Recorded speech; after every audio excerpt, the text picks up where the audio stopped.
This portion of the news brought to you by McDonald's. McDonald's, I'm loving it.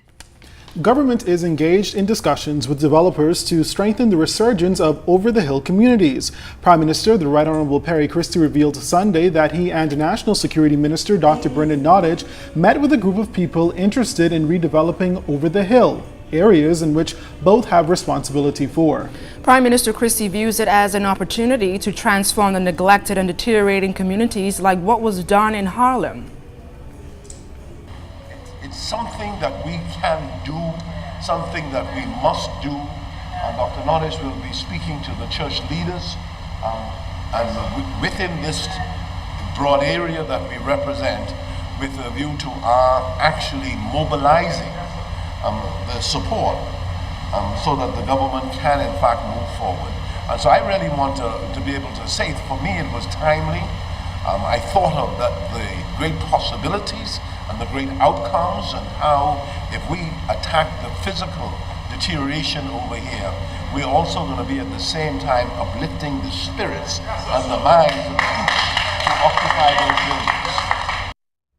Mr. Christie was speaking at the New Way Progressive Baptist Association's anniversary service at the Mount Calvary Baptist Church on Blue Hill Road on Sunday. Also on hand was Bain and Grantstown MP Dr. Bernard Nottage, who challenged men of the association and the community to mentor young boys. And so I want to say that on June the 8th, we're beginning a new program in the Bahamas. It's called Give Every Child a Father. And that is a challenge I want to put out not only to the men of the New Way Progressive Association, but to the men of our country. Because if enough of them just take under their wings one more little boy, at an age when we can shape their thinking and their attitudes and their values, we can turn around what we are seeing in our country today.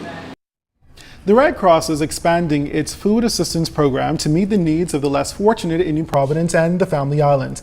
Answering the call for assistance were volunteers from the Royal Bank of Canada's Loan Collections Department who devoted their Saturday morning to help the Red Cross. The financial institution is a major sponsor of the philanthropic organization, and their efforts will ensure the food security of dozens of families in New Providence. We have volunteering with us today, the Royal Bank of Canada staff.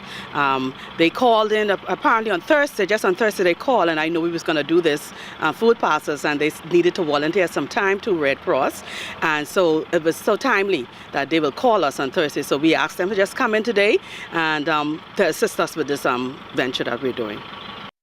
The Royal Bank of Canada also made a $1,000 donation to the Red Cross, and despite the outpouring of assistance, Red Cross officials say more help is needed, citing the need for a large truck to help with transporting parcels.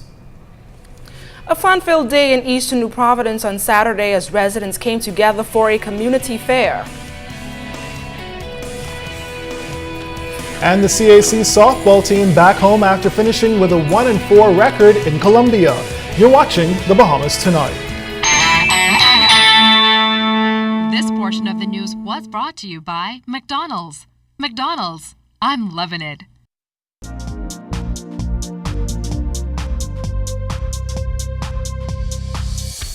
This is your Royal Fidelity Business News. I'm C.S. Scatterly. Fidelity Bank's President Gregory Bethel says he believes that value-added tax is the best option for the country.